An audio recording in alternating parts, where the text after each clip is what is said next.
Building Men is brought to you by Finish the Race Apparel, FTRapparel.com, the creators of all things building men, and by Become Stronger Industries, become-stronger.com, the creators of handmade steel maces, hammers, and other badass equipment. We're dealing with the hardest thing in life that people deal with. People die every day. And he just had this like warrior mentality, man. And he goes, me and you are going to get through this together. And I remember when he said that, that was the first time I didn't feel alone. I was like, there's other people struggling with the same problem and actually want to help me. Now, I didn't understand it. And as I went through the 12 steps, the one thing about the 12 steps that it does is it helps you understand who you are.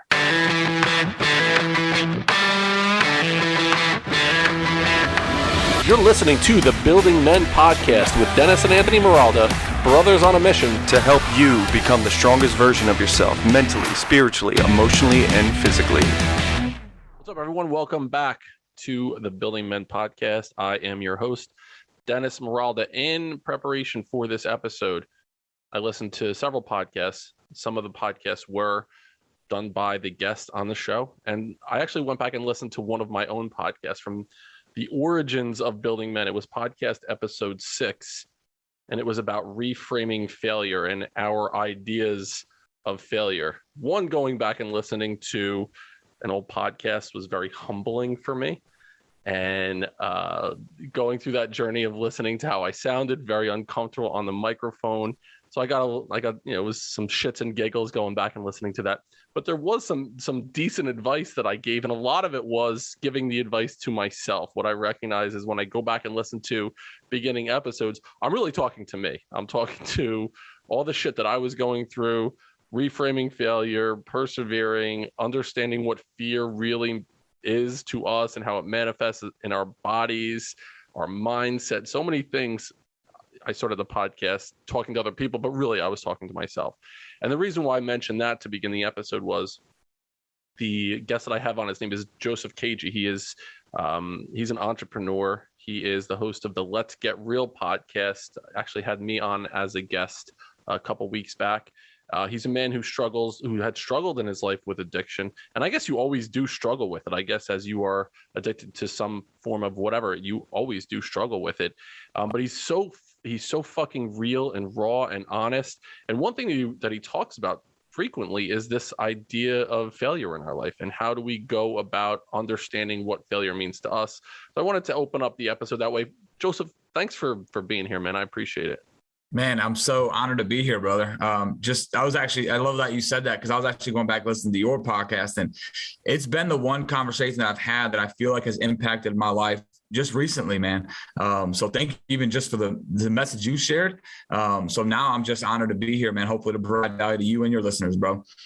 Without a doubt. And we've had a couple guests on who have talked about their struggles with drug addiction. Omar Pinto was one of the guests who we had on. It was he talked about going down to Costa Rica. He went like balls to the wall with cocaine and a couple other things. But we've also had on guests who talk about the benefits of different narcotics and drugs and things. So we had a guy on, Ryan Sprague, who talked about cannabis. We've had people on talking about ayahuasca and doing mushrooms and things like that. But I want to make sure that the audience is understanding we're not advocating for, okay, everyone should go out and use drugs, because there is a very dark side to that as well. So I wanted to talk to you about your story is really intriguing to me, and the things that you have overcome in your life and how you've looked at failure. So let's go back to your late middle school, early high school years. You talk about you first started using, I guess it was opiates. Was that what it was? Yep. At the age of 14, Joesph. So talk to us a little bit about what was going on in your life at that time and how you entered that path. What was the catalyst to get you going on that path? Was it, friend group, whatever? So talk to us a little bit about that. Yeah, absolutely, man. So, I grew up in Michigan. I grew up around a lot of families. So, growing up young, I'm Middle Eastern. So my mom and dad were born in Iraq. They were immigrants here. And we come from like a middle-class family. Nobody drank. We drank, but it was no addiction there. And my dad, we just moved to Florida, kind of getting us out of the Michigan lifestyle. long story short, brought us to Florida. And at the age of like 14, 15, this was a culture shock for me. I was kind of just trying to find my way, but I also had a lot of resentment toward my dad. Obviously dealing in recovery, we learn about where we started. We go down to the root. And I remember as a 14-year-old kid just thinking, and I said this before, I said to my dad, I'm going to make sure that this move is going to be the worst decision you made. It was almost like a rebellious thought, and I remember tried out for football, and I went to the second tryout, made the second tryout. Basketball was my sport, and literally thinking I'm going to make the team, I didn't go to the third tryout. Saw my dad get excited. I saw him like, oh, this is great. And I didn't want him to think that I was happy here. So I got a job working at a pizza place. And honestly, man, I was really just trying to find out who I was. I was at that stage of 14 of, who am I? Which group do I want to hang out with? There's the jocks, there's the party people, there's the guys who are just trying to hook up with chicks. I didn't know where my identity was yet. And as I got this job, I started working, and there was an older guy. I'll never forget a man who's from New York. I won't put his name out there, but I looked up to this guy because he was just like, he worked all day long. He was like kind of like a tough macho man, but all the girls liked him. He was cool. I was like, this is who I want to be like. I just remember like not knowing who I wanted to be, but I just found this guy and I was like, I want to be like him. And it's weird. I remember looking back, I don't know why, but just finding my identity. That was the guy I felt like, you know what, you're going to be my role model. And he would work all day long, man. We would smoke pot, and I didn't think it was a big deal to smoke pot or do any of this stuff. And I remember I would like, bro, you work like 50, 60 hours and I'm like always tired. I see you zooming. And he was like, yeah, man, I take opiates. These things make you feel like you're on cloud nine. And I remember the first time he told me, I said, dude, I want one. And he was without hesitation. He's like, come on. And he gave me one. And I'll never forget, as soon as I took it, I said, I'm going to do this for the rest of my life. This is awesome. This is like the best feeling I've ever had in the world. I felt like I was on cloud nine. I felt like Superman. I wanted to take one every single day. I remember as soon as I wore off, I was like, hey, bro, we need another one. He's like, hey, slow down. You shouldn't take too many. And from that point on, man, that's exactly what I honestly strived to do. I remember thinking like, I'm going to go out like this. And that's what I did, man. I did it from 14 to the age of 26. And there's a lot of in-betweens there. But I just remember for me, it wasn't normal to just, like, he would take it on the weekends and I was like going home and want to take another one. And when I woke up, I was calling him, hey, let's get some more. And he would always say like, dude, you need to relax. You're going too hard on this stuff and you're spending your money. And to me, I was like, why not? I don't want that feeling I had that I didn't have drugs. So I was always running from the emotion of not knowing who I was, the fear of not being good enough. Now that I'm older, I recognize that. I didn't understand it at that age. I was afraid to feel. And what the drugs did for me is it created a different feeling to escape who I actually was. And I continue to do that. And you and I have talked about it from our first conversation. We were connected via Travis Ritchie, a great guy and very in touch with all the shit that's been going on in his emotionality. And one of the things that you and I have talked about was the idea of normalizing that feeling of being vulnerable. And so many young men especially are hesitant to lean into those feelings or those emotions, knowing that whatever's on the other side is tough to deal with. So it's easier to go down the other route. It's easier to buffer with drugs, with alcohol, with porn, with whatever it is. Fill in the blank there. It's easier to buffer and to feel vulnerable into that. So you recognize that a lot of that void that was being filled was that you were feeling this lack of something in your life. So you're using drugs on a regular basis, and it got to a point where you ran into a situation with the law. So, take us from that point in your story at 14 years old where you're using on a regular basis. You said, fuck this. This is going to be who I am forever moving forward, to where you started there were legal ramifications with what you were doing as well. Yeah. So honestly, probably within 6 months, I was starting to steal money because I remember the first feeling of not being high and not having money. And all I thought was I got to get money.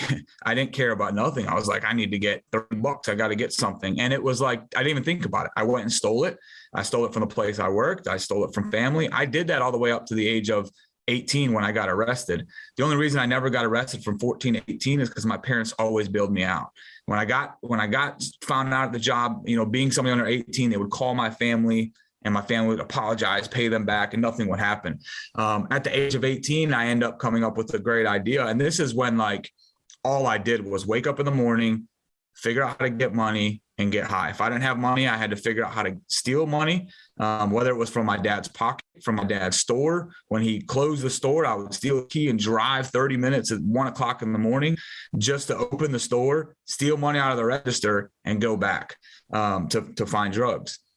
So there was a point where I had no place to get money, and I would post an ad back in the day when they had Craigslist. And I was so oblivious to what I was going to do when I posted this ad. All I knew is I told somebody I was selling a computer, and if they came and met me, I was going to give them this MacBook computer. And it's so funny. I remember thinking this guy's going to show up with $800. I don't know how I'm going to get it from him, but he's going to have money for drugs, and I'll figure out how to get it. And it's so funny. The first time I did it, I was kind of scared, and I just told the guy, sorry, I don't have it. And then the second time the guy took the money out, and I came with the idea to pepper spray the guy. I pepper sprayed him. It did not work. I had flip-flops on. So I took the money and I'm running in this is a gated community that my family lives in too. So I'm running with the money and I'm wearing flip-flops, and I turn around, the guy's chasing me. He ends up tackling me, takes the money. And I end up posting again. This is how dumb and smart I was. I post again on the same Craigslist ad, man. And this time the police set me up because that guy obviously called the police, said this happened. The police set me up, and it's crazy, man. When they set me up I guess there was a slew of people doing this kind of stuff, posting ads and robbing people. So when they arrested me, I got arrested for 47 different robberies, because they thought that I was the guy robbing all these people in the area. I was only doing 1 or 2 of them. So when they arrested me, man, it was there was about 7 undercover cars. They shackled me. It was nuts, man. It's crazy. So I have to stop you right there. I started laughing as you're telling the story. Tragic story, but I'm finding the humor in it right now. No, it's I'm funny. thinking back to the movie Home Alone with Joe Pesci, Macaulay Culkin. They're out of town, and Joe Pesci's they're casing the houses to steal. And at first the partner would turn on the water in the house, and they wanted to be known as the Wet Bandits in the Home Alone 1. And the second one, they were known as the Sticky Bandits. I need to come up with a name for you, because you were the worst criminal of all time. Yeah. With all due respect. Absolutely. To go to the big moment with pepper spray and flip-flops, dude. It is absolute. So I'm happy that happened. I'm happy that you got caught there, because what was next? I mean, how can you come less prepared than wearing flip-flops, unless you're not wearing pants, unless you're fuck it, I don't need to wear pants. I'm going to be the naked bandit. And right. It's going to be this fucking thing. The flip-flop bandit. Flip-flop bandit. All right. So I need to go back to your parents bailing you out. I want to make sure that we close the loop there, because at the time you're probably oh, thank God my fucking parents are here. I'm not in trouble. I'm just going to, this perpetual pattern of you're doing something wrong. They call your parents are bailing you out of jail. Now that you are a parent yourself, right? So what did you need your parents to do there? What should have been their response to you as you were getting in trouble? What did you need? So that's such a great question, man. I talk to actually a lot of people that are struggling with somebody who they love that's an addict. That's such a hard question, because my parents even tell me today, and I learned that my parents struggle with the fact that they could have done something different. And this is where accountability is very accurate, man. I don't think there's nothing they could have done differently, because they didn't understand. Now, looking back at it, looking at my mom, I had 2 different type of parents. My dad was the one who was like, kick him out, let him go through it.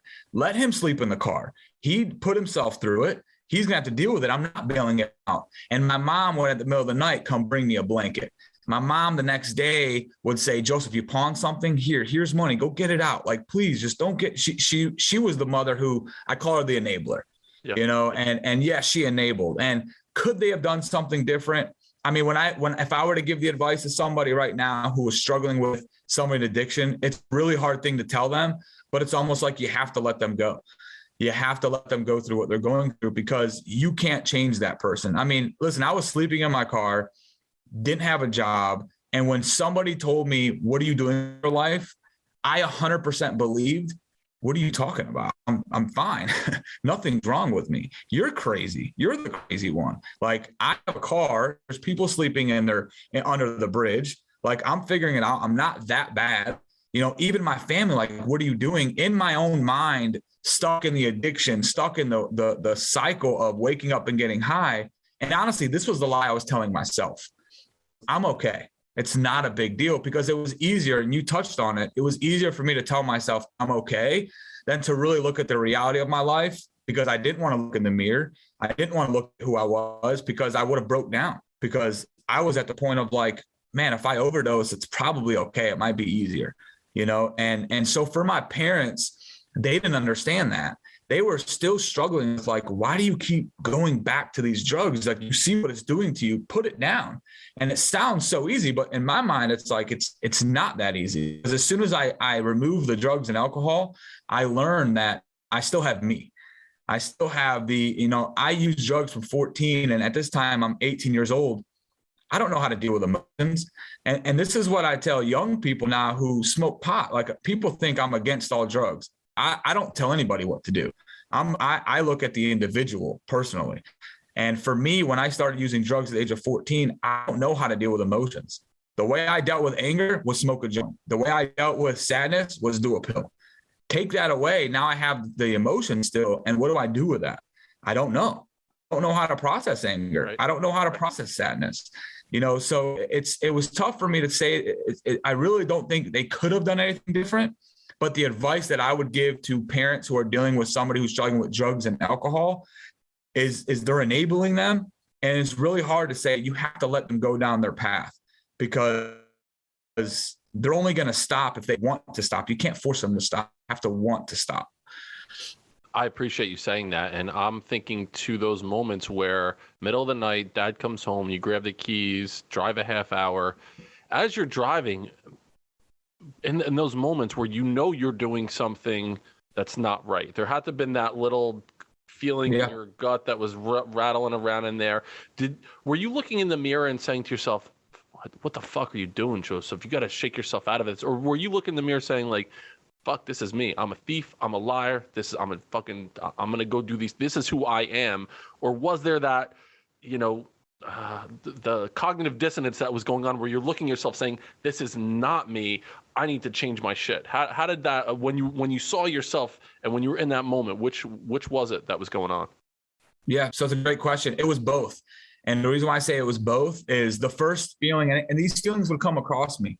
And I remember, it's funny, when I first got arrested, my parents found a journal, and I'll never forget this moment. I was sleeping in my car, and I'm spiritual. I'm a Christian. I was listening to a Christian song. And the song was called "If We Ever Needed You, the Lord, It's Now." And the song is just like, "We need you now, God." And I remember I just started writing, and there was those moments where like, I knew what I was doing was wrong. And so like, taking back the question that you asked about driving in the car, and when I was driving and I was doing these things, those feelings would come, but I would always push them aside and replace them with the second feeling that you talked about was, you know what, this is who you are. You're a thief, dude. You're good for nothing. It doesn't matter. You're a drug addict, right? You have to get your drugs. And I had to push that other emotion aside, because it was hard for me to dealing with being on drugs and struggling with that. I didn't want to look at the fact that it was a struggle, because the fact that if I looked at it, I didn't know what to do. Like, how would I put it aside? I didn't know how to stop. And it was easier to just not stop, to just keep going. So I had to push that feeling aside. It was like, do you really want to go do this? Do you really want to do this to your dad? Do you really want your dad to come here in the morning? Those feelings would be there. I remember thinking about that. Your dad's going to come here in the morning, open the store, and know somebody stole from him. And my dad is a hard working, honest man. My dad wouldn't steal a dime from anybody, man. Like, my family is that way. My dad's always taught me you do honest work. My dad wouldn't cheat a fly. And like, I even tell my dad sometimes, like, Dad, you should charge a little more money. He owns a dry cleaners. He's like, no, it's not fair. And I'm like, he's such an hardworking, honest man. So when those feelings would come to me about doing that to my dad, I would start feeling that sadness again and start feeling like you're a real piece of crap. And instead of holding on to that feeling, I would push it down and I would say, it doesn't matter, man. This is who you are. Keep going. Go get what you got to get. Go get your drugs.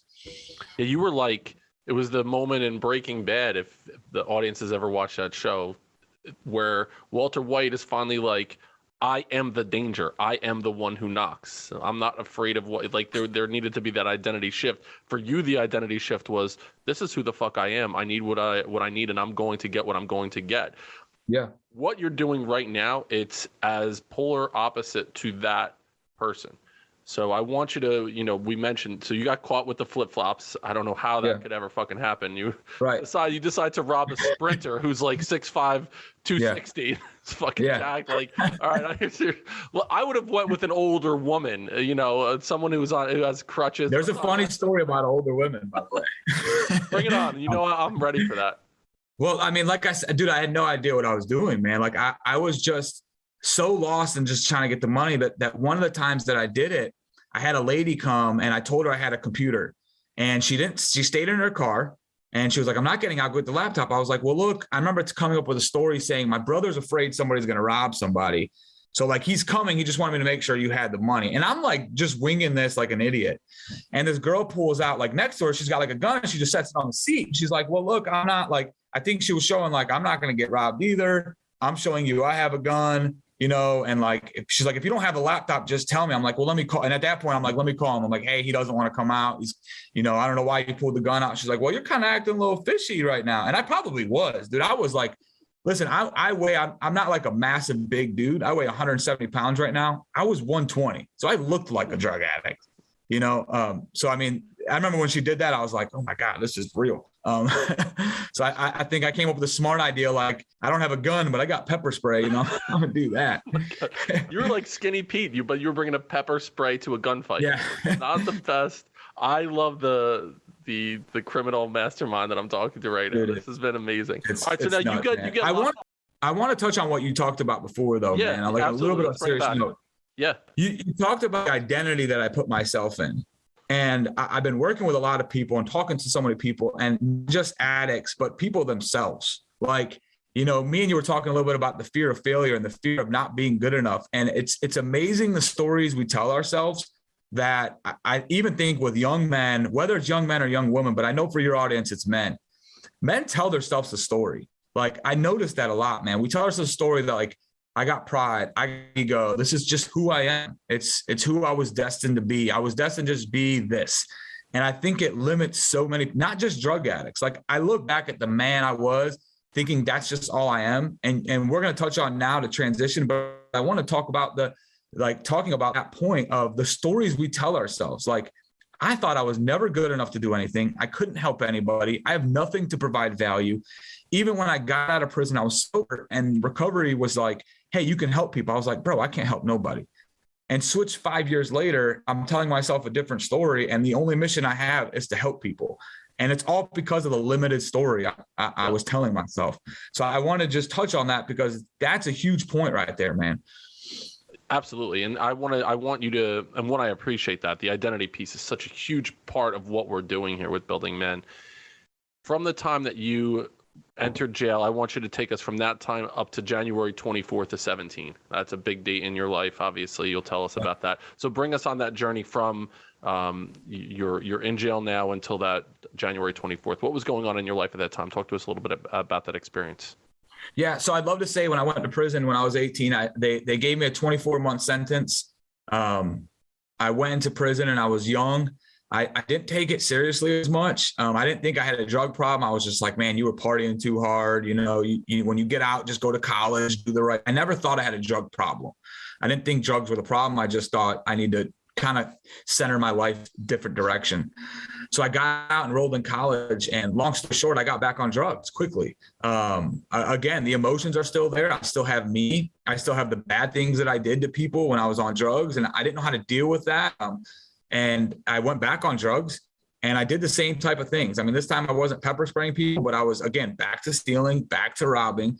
I go back to prison again. I got out the day before my 21st birthday. I went back to prison when I was 22.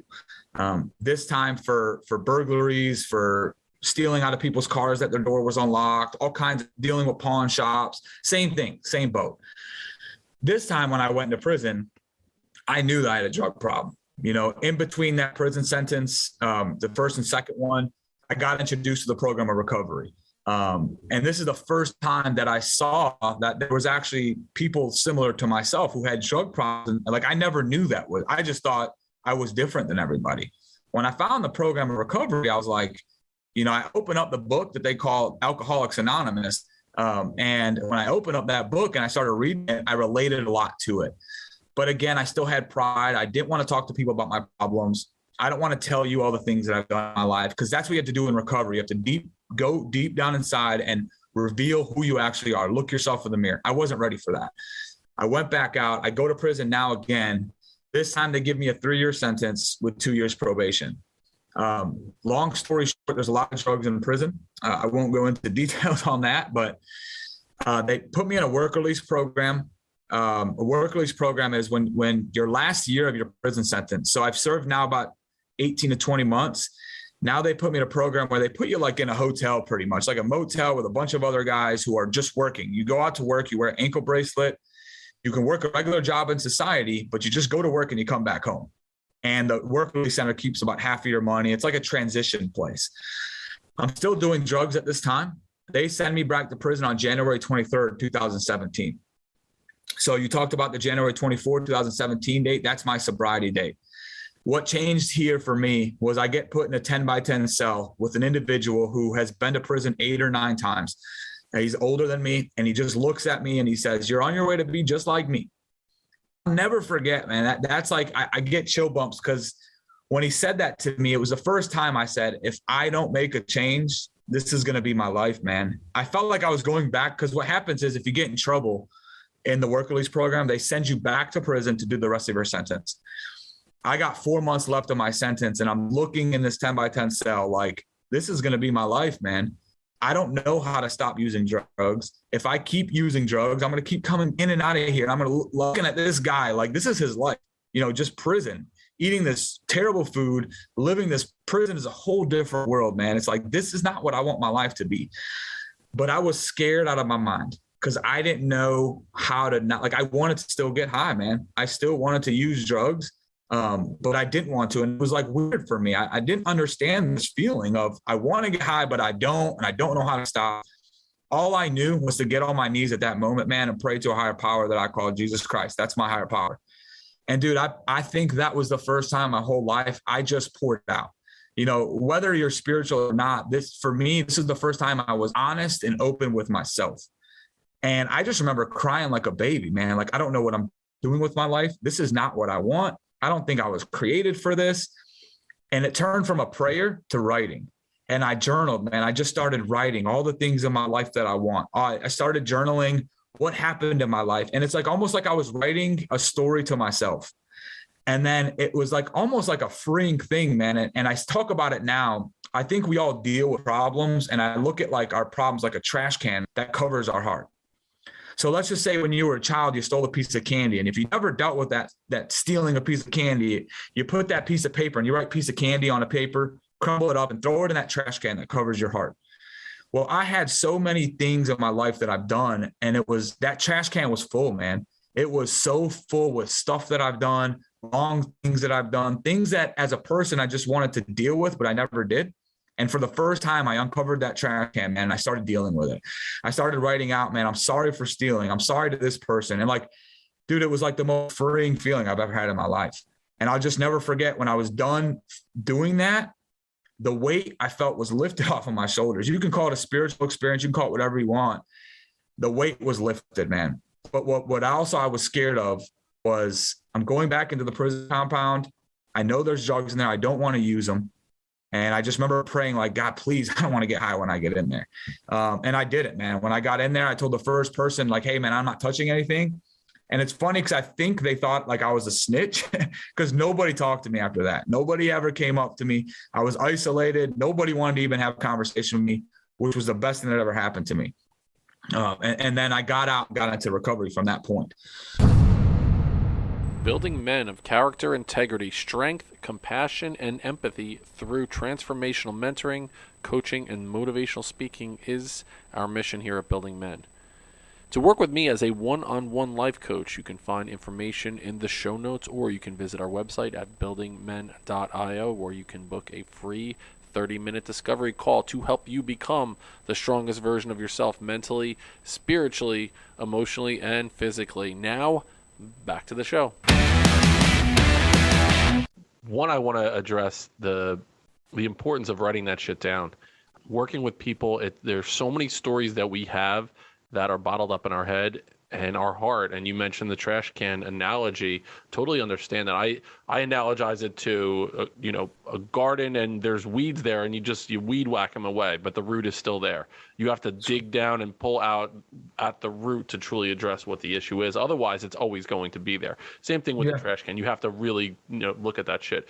So going through the process of writing it down is a powerful thing. So when you come out, you recognize you need to get additional help. So you entered a 12-step program. So talk to us a little bit about how powerful that was to you, and how that program that you went into, really jump-started your recovery process. Dude, that program is the reason why I'm sitting in here in front of you, man, right now with 5 years sober. It's amazing. It's kind of crazy. So in between the first and second prison sentence, I went to a halfway house because I was trying to fake that I was trying to get sober. And I met a group of guys, and they lived in the same room. I was still getting high, and I stole from one of these guys. His name was David, and I can use his name now because he's sober. I won't use his last name. And it's important to that part of the story because I stole from this guy, and I never thought this guy would stay sober because he was like just kind of not caring about the program. He didn't seem like he was going to stay sober. So long story short, I get out and I hop on Facebook and I see him on Facebook, and he's sober. He's like talking about recovery, and I'm looking at, he just looks different. I'm like, this don't look like the same guy. And it's funny because he's the only one that I knew to reach out to. Like, I wanted to reach out to somebody that was still in recovery that I might have met instead of just showing up to a meeting. I didn't know anybody. So I messaged him on Facebook. And when I messaged him, it was all to say, I'm sorry. Like, hey, bro, I'm sorry for stealing. And he was just like, bro, shut up. Where are you? I'm like, dude, I just got out of prison. He's like, are you sober? And I remember saying, like, I am, but I'm scared shitless. And I say it now, even thinking with goosebumps. I was so scared, man. I was so afraid because I wanted to, I knew, I don't know how to battle what's going on in my mind. And he was like, don't worry, bro. What are you doing right now? And I said, I'm at my parents' house. He's like, can I come pick you up and take you to a meeting? And it was a men's meeting of recovery. He comes, picks me up. We go to a meeting of 72 men. And I walk into this room. I see 72 guys. And automatically, growing up, I'm almost like feeling like I have to bow up, and I'm like, these guys are hugging each other. It was like the first time I saw 72 men like just hugging, I love you, bro. And it was like so different for me. And they start the meeting, and these guys just get raw and real, man. They start crying. They start talking about, the things that and they're just bringing value to other guys and talking about recovery. And I relate. And I just remember looking around, man. I'll never forget this room. I still go to that same meeting right now. And it's a group of men that are we meet on Sunday mornings at 9:00, and they're just talking about one thing: staying sober and helping other people get sober. And they're fired up about it, man. Like, that was what blew my mind. These guys are here on a Sunday morning, pumped about helping guys stay sober. And the first thought was, why? Like, why are y'all doing this?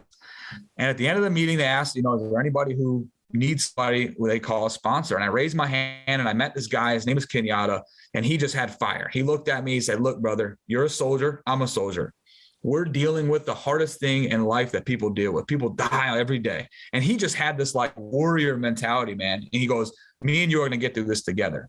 And I remember when he said that, that was the first time I didn't feel alone. I was like, there's other people struggling with the same problem and actually want to help me. Now, I didn't understand it. And as I went through the 12 steps, the one thing about the 12 steps that it does is it helps you understand who you are. And that's what I was always, I didn't get high because drugs were not my problem. That's what I learned. The problem was me. I was the problem. The problem was I was selfish. I was self-centered.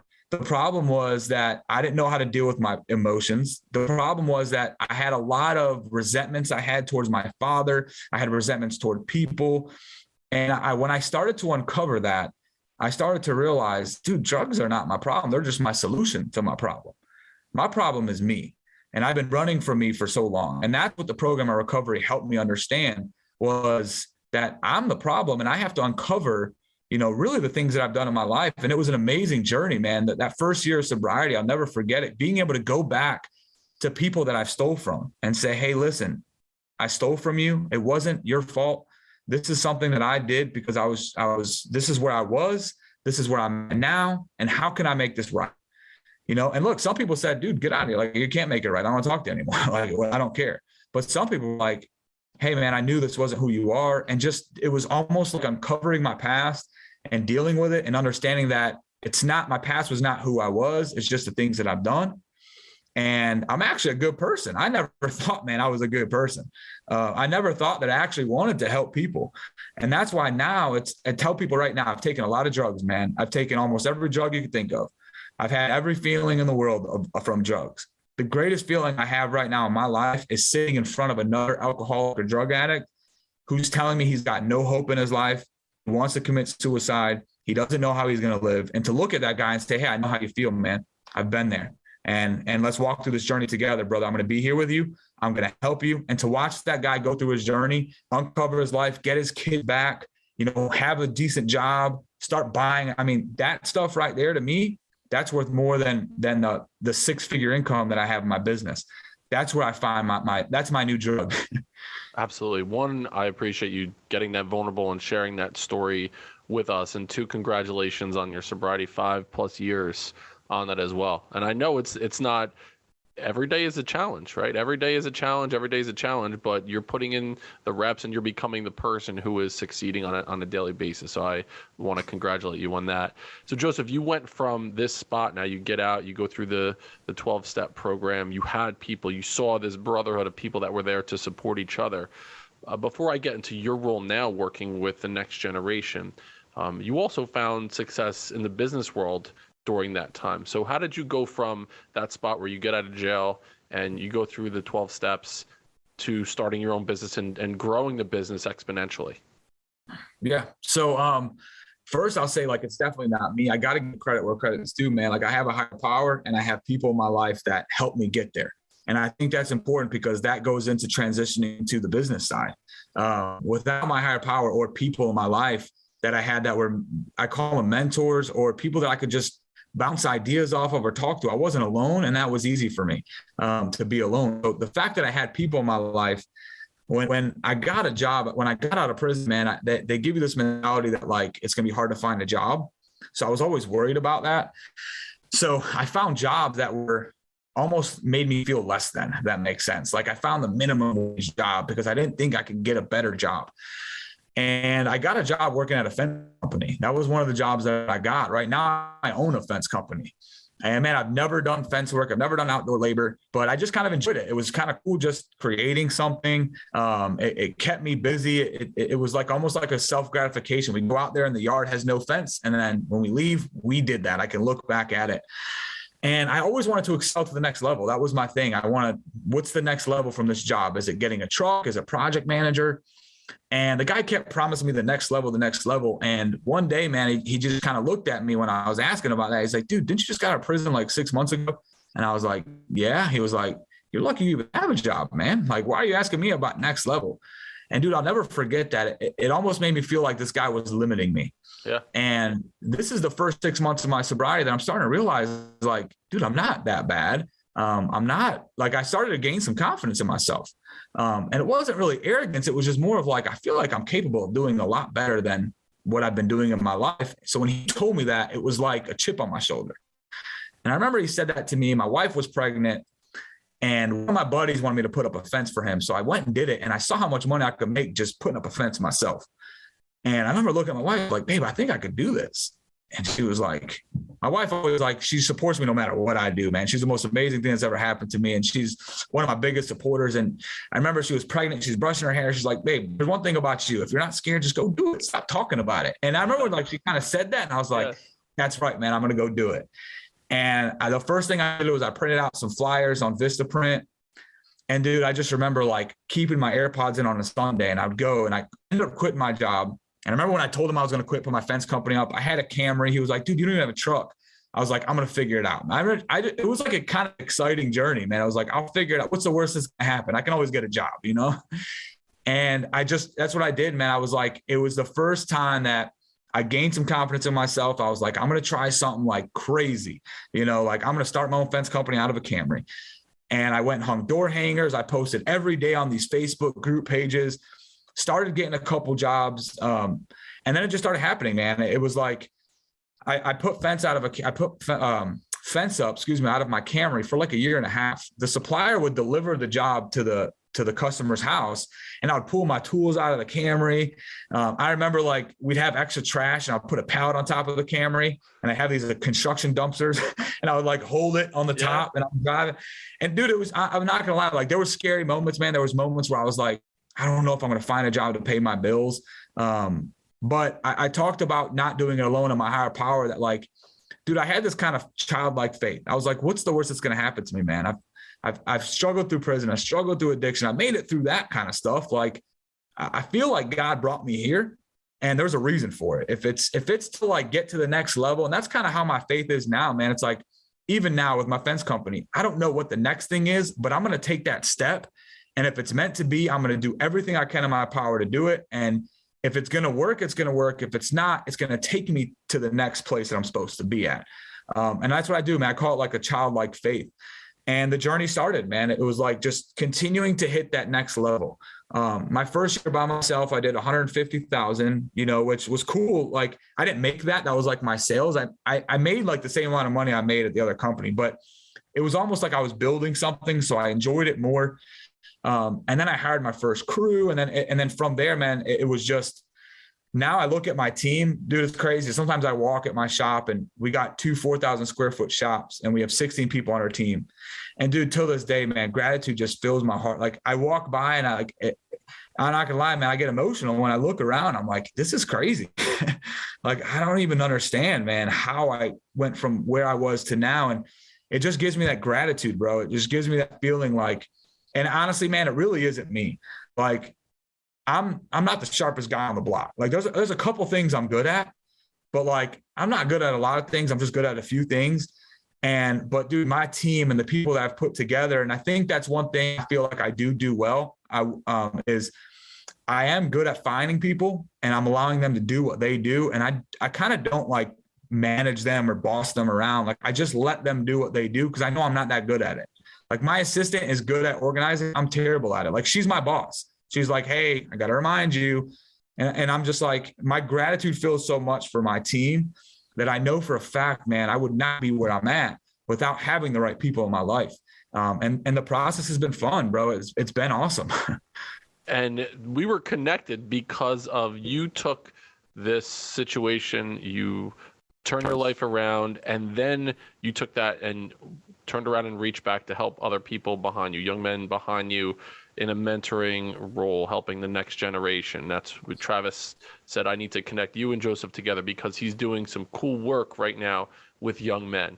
And that's how we connected. We got on a Zoom. We talked for a while. You and I have been trading text message, voice notes back for a couple weeks now. I jumped on your podcast talking about building men. So now you start this business, and you're in this space where you recognize that your life is not, it wasn't destined to be a drug addict. It wasn't destined to be someone who's in jail and stealing. You turned it around with the help of other people, surrendering to, like you mentioned, the higher power. Talk to us about now. How do you turn around and say, I recognize my mission also includes helping normalize these conversations for young men? Yeah. So it started with a book called 7 Habits of Highly Effective People. And at the end, he talks about beginning with the end in mind. And in the beginning with the end in mind, for people who haven't heard about it, it talks about to envision yourself going into a church, everybody's dressed in black, and you're there at a funeral, and you walk up to the casket, and it's you inside of that casket. And people are going to talk on that pulpit. They're going to talk about who you were as a person. They're going to talk about, who Joesph was. And for me, I wanted people to say Joesph was somebody who brought value to people. Joesph was somebody who wasn't afraid to share his story and the struggles that he went through to help other people. I wanted people to go up there and say, man, if I called Joesph, he was there to help me, and he was a big impact on my life. So I started talking about who I wanted to be as a father, who I wanted to be as a husband, who I wanted to be in my community. And I was looking at my life, and this was actually probably about almost a year, maybe a little bit less than a year ago. And I mean, I'm making good money, and it's crazy, man. Like I always thought if I made $100,000, my life would change, and my life didn't change. I didn't feel any different, man. And I started realizing like what I felt like my mission was. And it took me back to that beginning with the end in mind. My passion was helping people, man. I love helping people. That's like, it's a drug that I just don't understand, like anything other than that value of bringing value to young men or other men. How it got to young men was, as I got on this journey of helping people working in recovery, I looked at my life and I realized that at a young age, there's a lot of impactful moments that happen that could change the trajectory of your life. You know, I'm working with guys who are 30, 35, and every single person I'm dealing with older is, if somebody could have helped them when they were 14, 15, 16 and got to them early, a lot of things could have changed in their life. And I have a son, and he's my stepson, but I call him my son. And at this time he's 17 and he's in an impactful moment in his life. And as I'm talking with him and I'm realizing, like, man, this is a very important stage of his life, I'm starting to enjoy it. And I never realized that young men were looking at me like, dude, this guy runs this business. They kind of looked at me like a good mentor figure. I never saw it. My wife actually saw it. She would recognize, she's like, babe, do you notice, like, at church, like all these college kids and these young guys, they like come up to you and they all talk to you, and you're starting to hang out with these guys and like, they like you. Why don't you reach out to them? I had never noticed it. So I was like, there was a part of me that was like, nah, they don't really care. You know, they're just, you know, trying to hang out with me. It's not nothing. Like, I'm not impacting them. And it was these voices in my head saying, nah, you can't really help them. Then I started reaching out and it started happening, man. They were like, dude, we'd love to. I remember the first time I talked to a couple of guys, they were like, dude, that'd be so awesome. You would take your time out to spend time with me. And one thing I found these young guys just wanted was somebody to spend time with them, man. Somebody to talk to them, somebody to show them that, hey, man, I'm here. What can we do? How can we help each other? And I realized a lot of these young men don't have other men in their life to help them. And I started finding a real passion for that, man.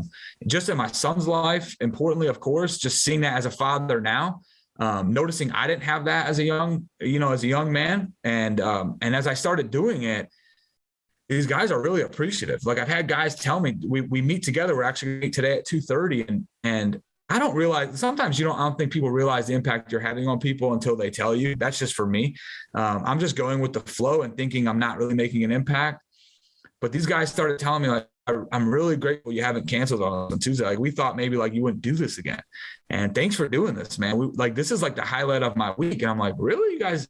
And then it started showing me that, you know what, these young guys just need somebody, you know, to talk about what you do, man. And honestly, bro, I will give credit to where credit's due. You brought me into this journey of understanding how to build men. And I started watching your content, and it inspired me to say, dude, I can do this. I can help young men out that are looking for that. And when you start looking for people who need help, it's crazy how much you realize there's a lot of people that need it.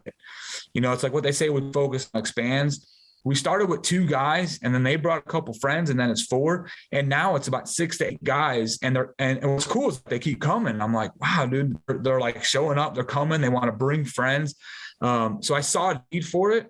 And that's what it is for me, man. It's just a journey. Like, I don't know where this is going to go. And I always say this, like, even the podcast, man, I don't know what made me want to start a podcast. I just kept telling myself, you should start a podcast, but I never did it. And I was like, you know what? I'm going to do it. And I'm going to see where this goes. And it's, again, the childlike faith. I didn't care how good it was. I mean, if you listen to my first podcast, it was me driving on my AirPods. Like, yeah. I didn't care how good it was. I just wanted to start it. And I knew the process would get me to where I'm going to go. And that's where I'm at now, man. I'm in my process, and this is fun. Like, the process to me is the funnest time. I'm having more fun now than I had making 100K, because I'm seeing the impact that these young men are having. And that's awesome to me. It's making a stamp. I want to acknowledge and express my gratitude to you for saying that. Truly appreciate you recognizing Building Men being a part of what you're doing in your journey. And here's the other thing, Joesph, is having the wherewithal in this moment to stop and recognize it's not the destination. It's the journey that you're going on, and every single day you're doing something to impact another person's life. It's a really impactful thing. So I truly want to acknowledge that. And here's the other thing. I see the world getting smaller every single day, and it's bringing a group of men, a group of individuals together, knowing that our collective mission is to help another breathe a little bit easier because of our existence here. And there's going to be something that will be in the future. I will put this out there in the universe right now, that there will be a time when all of us are together in one space at a big fucking summit, picture Tony Robbins type event. It's going to happen, and we'll hire your group. Not only are you going to speak on stage, but your group can build a fence around the organization to make sure the paparazzi can't get in to see what we're doing there. Two last questions. The first is, going back to your 14, there's that dude who was unnamed working, who was like, hey man, this is how I stay up. This is how I'm working 60 hours a week, and I'm always jacked up, ready to go. He's the big guy who's got the money, he's got the girls, he's living that lifestyle. You could go back right now. What advice are you going to give to that man who was giving you advice at that point in your life? Yeah, that's such a good question, man. I was chasing a feeling. I was chasing to be something bigger than who I was. And I thought that if I was somebody other than myself, that I would be great, that I would feel better. What I would tell that young man is, hey man, you can be exactly who you want to be. You don't have to be somebody else. You don't have to be who your father wants you to be. You don't have to be who this guy Brian wants you to be. You don't have to be who your friends want to be. Just be who you are, because that's what the world needs. The world needs Joesph. They don't need another dad. They don't, which my dad's name is Louis. They don't need, because they don't need you to be him. You don't have to be the star basketball player. You don't need to be that guy. You don't need to be Jimmy. You don't need to be Brian. You need to be who you are. And that's the advice I would give to that young man, because I was running from me. I didn't think I had anything. I wanted to be something better than me, because I didn't think I was good enough. I didn't think I was even worth to be. That was the biggest thing for me. I wanted to be somebody else, and that would be the first thing I would tell him is, hey, bro, just be who you are, because you're who the world needs, man. And that's the advice I would give to any young man, because that's the thing I see in young men too, man, is they want to be somebody other than themselves. They're chasing the guy who's on Instagram in the Lamborghini, and they think, if I'm that guy, I'll feel better if I make this much money, and that's the question I even ask young men. Why do you want to do that? Why do you want to be that guy? And they're like, well, I feel like I'd feel better. I was like, well, what if you don't? What if you chase your whole life trying to be somebody other than yourself, and you got to be 85 years old and you look back and you don't know who you are? So just be you. That'd be the advice I'd give to that young man. Absolutely love that. The final question that we ask on Building Men, so that is impactful advice that you just gave. What is something that the people that are listening, you've gone through a crazy fucking journey in your experience. What's one thing that people can pause this episode or stop this episode, do right now that can change their life? What's one thing that somebody could hit stop, put in practice immediately that can change the trajectory of their life? Yeah, I think every single person, man, that's such a good, I love your questions, bro, that take me to a place that I love to go. I think every single person right now, if they actually pause and stop this, would think about an area of their life that they've never probably talked to somebody about, that they're struggling with. I see this a lot, especially men. If you ask any man, there's got to be, maybe it's pornography, maybe it's you're struggling with your wife, maybe it's you're struggling being a father. There's an area in your life you're struggling with that you don't want to talk to somebody about, that you think, I'm just going to hold on to this. I'm going to isolate. Nobody cares about my issues. I don't need to talk to anybody, or I don't even need to deal with it. And the advice I would give is, I want you to look literally at yourself. I want to look in the mirror and say, what is one area of my life that I'm struggling with right now, that I think it's not a problem, but I know deep down inside it is, but I keep pushing it down. And I think that's so important, because even like I look at in marriage, it's like a fight you get when you're married, and it's like, it may not be a big deal. So you're like, it's not a big deal, I'll ignore it. And then you ignore that one. And then there's another problem that happens and you ignore it. And you keep ignoring these problems in your life because you don't want to face them, because facing them seems so difficult. Talking to another man seems so difficult, but it's when you face them that you actually realize, like, hey, I'm not that bad of a guy, And I really think everybody, I know myself, if you were to ask myself, what is one area in your life you're struggling with? There's an area that I need to talk to somebody about. I need to get better at. I need to not hold on to it, and that's the biggest thing I think people need to do is don't hide behind their struggles. So many people, man, I have a shirt and it's my favorite saying, if you hide your story, you hide God's glory. You don't have to be spiritual or anything, but there's something struggling with it. Don't hide from it, man. We're all trying to put this bravado, like, I got it made, I'm fine, I'm good, and it's like the simple question, how are you doing? I'm good. But what do you really like? That's the let's get real for me.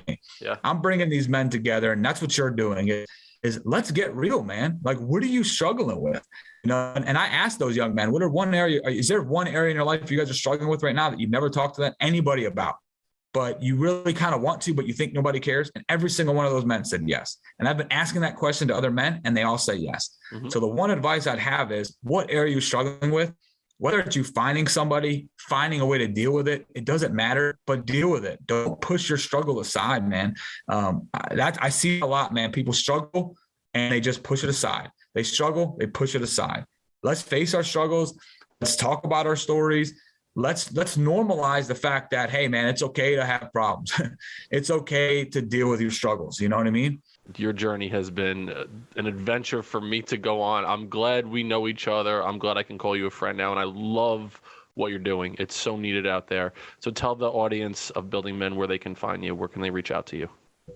Yeah, so everywhere I'm on Instagram, TikTok, Facebook, Joesph Kajy, Kajy. Obviously, the podcast, Let's Get Real podcast with Joesph Kajy, just on the social media platforms, man. That I'm just usually putting out content that I'm talking about. And one thing I do is I'm talking, it's stuff that I'm learning in my life. So it's like my journey, my process. So if I'm ever talking about something, it's really just recovery, business, being a father. And that's where everybody can find me, man. That is awesome. And I think it was episode 8 was Dennis Meralda on the podcast. So check that one out as well. The most listened to podcast on Let's Get Real. I know there's only 8, but it's the most listened to podcast. I've got so much good feedback, bro, from that one. That is awesome. Let's keep that trend going. For the Building Men audience, you can find us on Instagram, building.men. Check out our website, buildingmen.io. Also under the website, we have a link for an event called Tribe of Brothers. Anthony and I will be hosting twice a month a live Zoom group for young men. We're thinking ages 15 through 24, 25 years old. Around the idea of what Joesph is doing is creating a space virtually for people to get together, for young men to get together and share their stories, share their feelings. We're charging $27 a month, which is an absolute steal for 2 60 to 90 minute meetings a month. And one of those meetings, we will have a mentor come on, somebody who is in this space to give a piece of advice around a specific topic. So this is something that we're really excited about. So check that out. Check out our sponsors, Finish the Race Apparel, FTRapparel.com, and Become Stronger Industries, the makers of handmade steel maces. Joesph Kajy, one of the world's worst criminals, but one of the world's best men. I truly appreciate what you're doing. I'm going to call this episode Addicted to Helping People, or Addicted to Bring Value, like the process. You're addicted to it right now, but you went from addiction to helping people. It's a really powerful journey. Truly appreciate you, my man. So check out Joesph on all of his areas, all of his social media spots. I love what you're doing on Instagram too. The one where you come outside and everyone is cheering, like it's like what your wife thinks that people look like you on social media. That cracked me up, man. That was really well done. Yeah. So I truly appreciate you, my man. Building Men audience, go one step further than you thought you can go. We'll see you next time on Building Men.